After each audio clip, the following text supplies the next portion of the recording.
ಕೆಂಡ ಸಂಪಿಗೆ ನಮ್ಮ ಕೆಂಡ ಸಂಪಿಗೆ. ತಗೊಳ್ಳಿ ನಿಂಬಳೆ. ನೀವು ನನಗೆ ಹೊಡೆದಾಗ ನಾನು ರೂಮಲ್ಲಿ ಬಿದ್ದಿರಬೇಕು.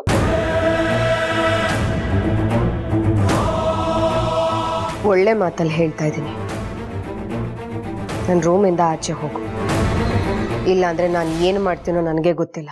ಅದಕ್ಕೆ ನಾನು ನಮ್ಮ ಅಪ್ಪ ಅಮ್ಮನಿಗಿಂತ ಹೆಚ್ಚು ನಿಮ್ಮನ್ನು ರೆಸ್ಪೆಕ್ಟ್ ಮಾಡ್ತೀನಿ. ಅದಕ್ಕೆ ನೀವು ನನ್ನ ಆಸೆ ಕನಸುಗಳನ್ನ ಈಡೇರಿಸೋ ದೇವತೆ. ಅದಕ್ಕೆ ನೀವು ಈ ಬಣ್ಣದ ಮಾತುಗಳನ್ನ ಕೇಳಿಸ್ಕೊಳ್ಳೋದಕ್ಕೆ ನಾನು ಮೊದಲಿನ ಸಾಧನ ಅಲ್ಲ.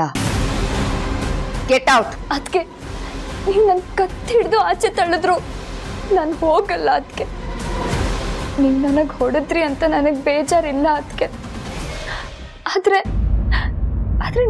ನಾನು ನಿಮಗೆ ದ್ರೋಹ ಮಾಡ್ತಿದ್ದೀನಿ ಅಂದ್ರಲ್ಲ, ಅದು ತುಂಬ ಬೇಜಾರಾಗ್ತಿದೆ. ಅದಕ್ಕೆ ಪ್ಲೀಸ್ ಅದಕ್ಕೆ ನನ್ನ ಮೇಲಿರೋ ನಂಬಿಕೆನ ಕಳ್ಕೋಬೇಡಿ. ಅದಕ್ಕೆ ಪ್ಲೀಸ್ ತಗೊಳ್ಳಿ, ಬಳೆ ಹಾಕೊಳ್ಳಿ. ತಗೊಳ್ಳಿ. ಹಾಕಲ್ಲ.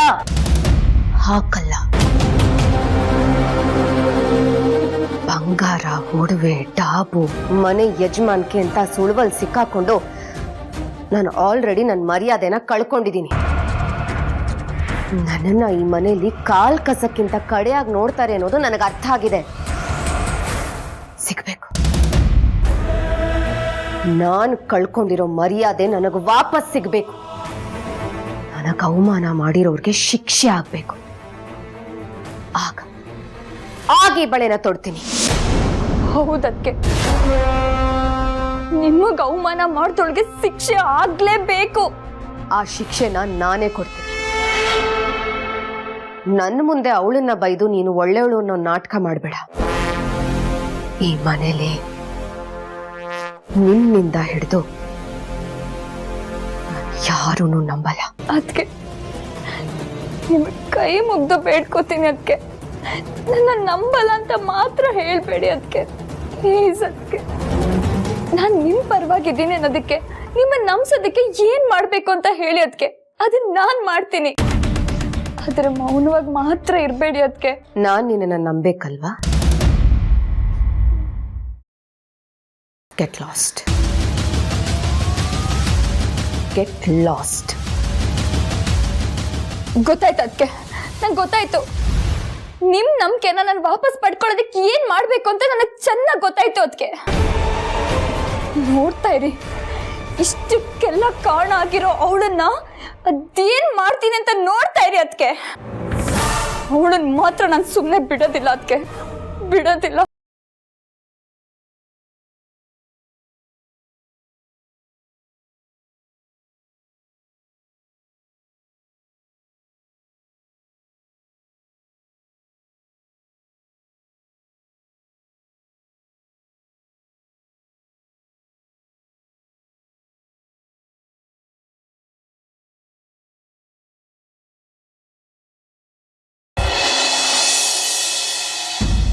ಸುಮನವ್ರೆ, ಎಲ್ಲಿ ಅಂತ ಹುಡ್ಕದ್ ನಿಮ್ಮನ್ನ?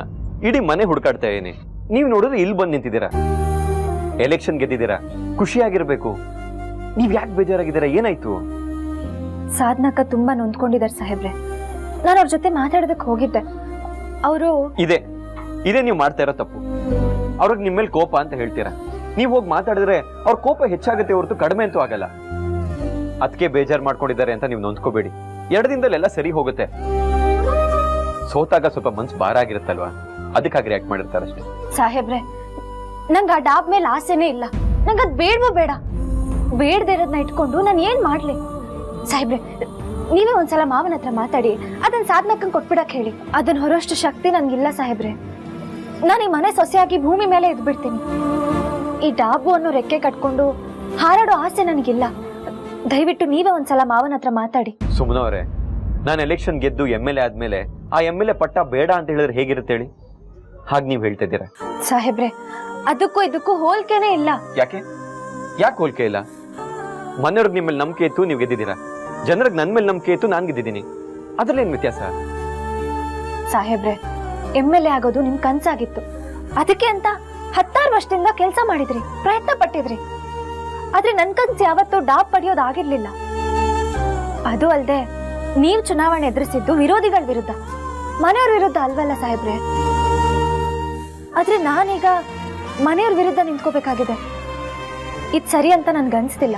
ಸುಮ್ಮನವ್ರೆ, ನೀವು ಹೇಳ್ತಿರೋದು ಸರಿಯಾಗೇ ಇದೆ, ಆದ್ರೆ ನಡೆದಿರೋದನ್ನ ಬದಲಾಯಿಸೋದಕ್ಕಂತೂ ಆಗಲ್ಲ. ನೀವು ಅದನ್ನ ವಾಪಸ್ ಕೊಟ್ಟರು ಕೂಡ ಅವ್ರ ಅವಮಾನ ಅಂತಾನೆ ಅನ್ಕೋತಾರೆ. ಅವ್ರು ಬೇಜಾರು ಮಾಡ್ಕೊಂಡಿರೋದಕ್ಕೆ ನೀವು ವಾಪಸ್ ಕೊಟ್ರಿ ಅಂತ ಅನ್ಕೋತಾರೆ. ಅದು ಇನ್ನೊಂದು ಜಗಳಕ್ಕೆ ದಾರಿ ಮಾಡ್ಕೊಡುತ್ತೆ. ಅರ್ಥ ಮಾಡ್ಕೊಳ್ಳಿ. 2 ದಿನದಲ್ಲಿ ಎಲ್ಲ ಸರಿ ಹೋಗುತ್ತೆ. ಹಾಗೊಂದ್ ವೇಳೆ ಪರಿಸ್ಥಿತಿ ಸರಿ ಆಗದೆ ಹೋದ್ರೆ ನಾನೇ ಅಪ್ಪನ ಜೊತೆ ಮಾತಾಡ್ತೇನೆ, ಸರಿನಾ? ಹಾಗಲ್ಲ ಸಾಹೇಬ್ರೆ, ಆ 2 ದಿನದಲ್ಲಿ ಏನಾದ್ರೂ ಹೆಚ್ಚು ಕಡಿಮೆ ಆದ್ರೆ ಏನ್ ಮಾಡೋದು? ಹೆಚ್ಚಂತೂ ಆಗಲ್ಲ, ಆದ್ರೆ ನೋವು ಕಡಿಮೆ ಆಗ್ಬೋದು. Cool down. ನೀವು ಸ್ಮೈಲ್ ಮಾಡಿ ಹೇಳ್ತೇನೆ. ಏನ ನಿನ್ನ ಅವತಾರ? ಎಲ್ಲ ಅವಳು ಯಾರು? ಧೃತಿನಾ?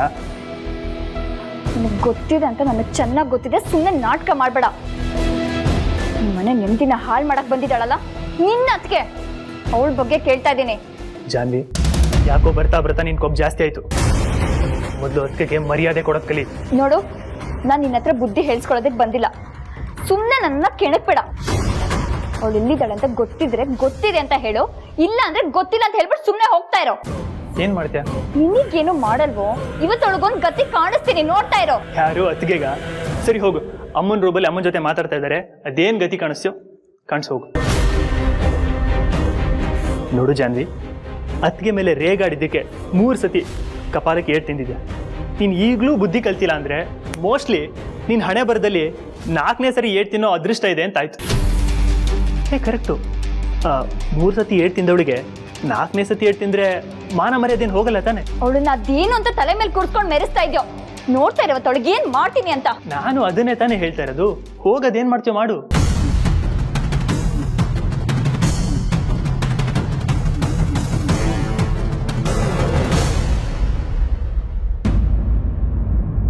ನಿನ್ನಿಂದ ಅತ್ತಿಗೆಗೆ ಏನು ಮಾಡೋಕ್ಕಾಗಲ್ಲ ಜಾನ್ವಿ. ನೀನು ಅವ್ರಿಗೆ ಕೆಟ್ಟದೇ ಮಾಡಿದ್ರು ಆ ಕೆಟ್ಟದ್ರಿಂದನೂ ಅವ್ರಿಗೆ ಒಳ್ಳೇದೇ ಆಗುತ್ತೆ. ಯಾಕಂದರೆ ಅತ್ತಿಗೆ ನಾ ದೇವ್ರು ಕಾಯ್ತಿದ್ದಾನೆ ಜಾನ್ವಿ. ಎಲ್ಲಿದ್ದಾಳವಳು? ಎಲ್ಲಿ ಹೋದ್ಲು? ಫಿಕ್ಸ್ ಇವತ್ತು ಇಬ್ರಲ್ಲಿ ಒಬ್ರು ಮನೇಲಿ ಇರ್ಬೇಕು. ಇವತ್ತು ಫೈನಲ್ ಆಗತ್ತೆ. ಒಂದು ನಾನ ಇಲ್ಲ ಅವಳ ಅಂತ.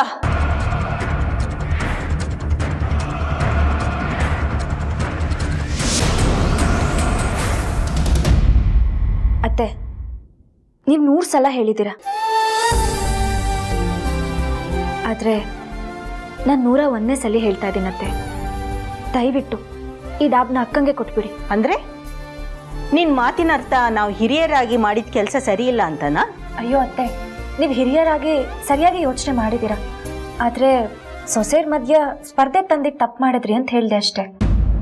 ಹಾಗಾದ್ರೆ ನಿಮ್ಮಿಬ್ರಲ್ಲಿ ಈ ಡಾಬನ್ನ ಪಡೆಯೋ ಯೋಗ್ಯತೆ ಅರ್ಹತೆ ಯಾರಿಗಿದೆ ಅಂತ ನಾವು ಹೇಗೆ ಕಂಡುಹಿಡಿಯೋದು? ಎಲ್ರಿಗೂ ಅವ್ರವ್ರದೇ ಆದಂಥ ಅರ್ಹತೆ ಯೋಗ್ಯತೆ ಇರುತ್ತೆ ಅತ್ತೆ. ನೀನು ಹೆಚ್ಚು, ನೀನು ಕಡಿಮೆ ಅಂತ ನಾವು ಯಾಕೆ ತೋರಿಸ್ಬೇಕು? ನಮ್ಮಲ್ಲೇ ಜಗಳಕ್ಕೆ ದಾರಿ ಮಾಡ್ಕೊಟ್ಟಂಗೆ ಆಗಲ್ವಾ? ಸುಮನ, ಈ ಡಾಬು ತಲಾಂತರದಿಂದ ಬಂದಿರೋದಮ್ಮ. ಅತ್ತೆ, ತಲಾಂತರದಿಂದ 100 ಪದ್ಧತಿಗಳು ಬಂದಿರುತ್ತೆ, ಆದರೆ ಅದನ್ನ ಕಾಲಕ್ಕೆ ತಕ್ಕಂತೆ, ಪರಿಸ್ಥಿತಿಗೆ ತಕ್ಕಂತೆ ಬದಲಾಯಿಸ್ತಾರಲ್ವಾ? ಹಾಗೆ ಇದನ್ನು ಬದಲಾಯಿಸ್ಬೋದಲ್ಲ ಅತ್ತೆ? ಕೊನೆ ಪಕ್ಷ ಇದನ್ನ ಪಡ್ಕೊಳ್ಳೋ ಆಸೆ ಯಾರಿಗಿದೆ ಅಂತನಾದ್ರೂ ಕೇಳ್ಬೋದಿತ್ತಲ್ವಾ? ನನ್ಗಂತೂ ಇದ್ರ ಮೇಲೆ ಕಿಂಚಿತ್ತೂ ಆಸೆ ಇಲ್ಲ. ನಂಗೆ ಇದು ಬೇಡವೋ ಬೇಡ ಅತ್ತೆ. ಇದನ್ನ ಇಟ್ಕೊಂಡು ನಾನೇನ್ ಮಾಡ್ಲಿ ಹೇಳಿ? ಒಂದೇ ಒಂದು ಮಾತು ನನ್ನನ್ನು ಕೇಳಿದ್ರೆ ನಾನು ಇದನ್ನ ಸಾಧನಕ್ಕಂಗೆ ಕೊಟ್ಬಿಡಿ ಅಂತ ಹೇಳ್ತಾ ಇದ್ದೆ. ನನ್ಗಂತೂ ಇದ್ರ ಮೇಲೆ ಕಿಂಚಿತ್ತೂ ಆಸೆ ಇಲ್ಲ ಅತ್ತೆ. ನನ್ಗಿದ್ ಬೇಡವೋ ಬೇಡ. ಇದನ್ನ ಇಟ್ಕೊಂಡು ನಾನು ಏನ್ ಮಾಡ್ಲಿ ಹೇಳಿ? ನನ್ನನ್ನು ಒಂದು ಮಾತು ಕೇಳಿದಿದ್ರು ಇದನ್ನ ಸಾಧನಕ್ಕಂಗೆ ಕೊಟ್ಬಿಡಿ ಅಂತ ಹೇಳ್ತಾ ಇದ್ದೆ. ಓ, ಕಾಂಪಿಟೇಷನ್ನೇ ಇಲ್ಲದೆ ಕೋಟ್ ಬಿಡ್ತಾ ಇದ್ಯಾ ಅಲ್ವಾ? ಸುಮಾ, ನೀ ಹೇಳ್ತಾ ಇರೋದು ಸರಿ ಅಂತ ನನ್ಗೆ ಅನಿಸ್ತಾ ಇದೆ, ಆದ್ರೆ ಮನ್ಸು ಒಪ್ತಾ ಇಲ್ಲ. ಅತ್ತೆ, ನೀವು ಮನ್ಸು ಬದಲಾಯಿಸ್ಕೋಬೇಕು. ನೀವು ಮಾತ್ರ ಮಾವನ್ಗೆ ಅರ್ಥ ಮಾಡಿಸೋದಕ್ಕಾಗೋದು ಅತ್ತೆ. ದಯವಿಟ್ಟು ನೀವೇ ಮಾವನ ಹತ್ರ ಒಂದ್ಸಲ ಮಾತಾಡಿ ಇದನ್ನೆಲ್ಲ ಇಲ್ಲಿಗೆ ನಿಲ್ಲಿಸ್ಬಿಡೋದಕ್ಕೆ ಹೇಳಿ ಅತ್ತೆ. ಸಂಬಂಧಗಳ ನಡುವೆ ಹುಳಿಂಡೋ ಕೆಲಸ ಮಾಡೋದು ಬೇಡ ಅತ್ತೆ. ದಯವಿಟ್ಟು ಅರ್ಥ ಮಾಡ್ಕೊಳ್ಳಿ. ನೀನು ಇಷ್ಟೊಂದು ಬೇಡೋ ಅವಶ್ಯಕತೆ ಇಲ್ಲಮ್ಮ. ಸ್ಪರ್ಧೆ ಅಂತ ಬಂದಾಗ, ಕೆಲವು ವಿಷಯಗಳು ಚರ್ಚೆ ಅಂತ ಆದಾಗ ಆಗೋ ಸೋಲನ್ನ ನಗ್ನಗ್ತಾ ಸ್ವೀಕರಿಸೋ ಮನಸ್ಥಿತಿ ಇರಬೇಕು. ಸಾಧನ ಅಂಥ ಮನಸ್ಥಿತಿ ಇರೋಳು ಅಂತ ನಾನು ಅನ್ಕೊಂಡಿದ್ದೆ, ಆದರೆ ಹೀಗೆ ಮನೆ ವಾತಾವರಣ ಹಾಳು ಮಾಡ್ತಾಳೆ ಅಂತ ನಾನು ಅನ್ಕೊಂಡಿರ್ಲಿಲ್ಲ. ನಿನ್ನ ಮಾವನ ಹತ್ರ ಮಾತಾಡಿ ಈ ಡಾಬನ್ನ ಸಾಧನನ್ ಕೊಡೋ ವ್ಯವಸ್ಥೆ ಮಾಡ್ತೀನಿ. ಎಸ್, ಅದಕ್ಕೆ ಡಾಬ್ ಸಿಗುತ್ತೆ ಅಂತಂದ್ರೆ ಪ್ರಾಬ್ಲಮ್ಸ್ ಎಲ್ಲ ಸಾಲ್ವ್ ಆದಾಗೆ.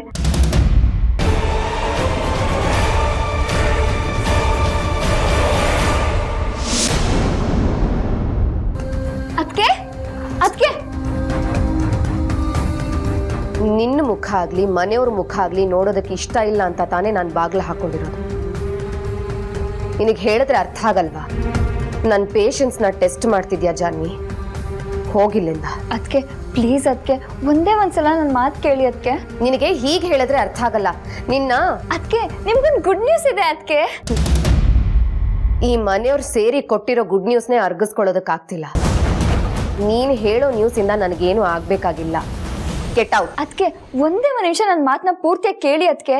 ನಾನು ಅವಳಿಗೆ ಒಂದು ಗತಿ ಕಾಣಿಸ್ಬೇಕು ಅಂತಾನೆ ಹೋದೆ, ಆದ್ರೆ ಅಲ್ಲಿ ನಡೆದಿದ್ದು ಬೇರೆ. ಅದಕ್ಕೆ ತುಂಬಾ ಸ್ಪೆಷಲ್ ಆಗಿರೋದು.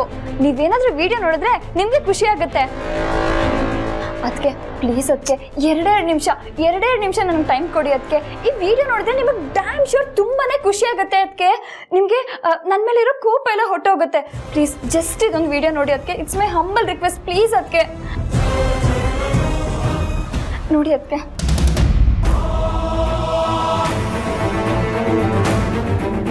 ನನ್ಗಂತೂ ಇದ್ರ ಮೇಲೆ ಕಿಂಚಿತ್ತೂ ಆಸೆ ಇಲ್ಲ. ನಂಗೆ ಇದು ಬೇಡವೋ ಬೇಡ ಅಂತೆ. ಇದನ್ನ ಇಟ್ಕೊಂಡು ನಾನೇನ್ ಮಾಡ್ಲಿ ಹೇಳಿ?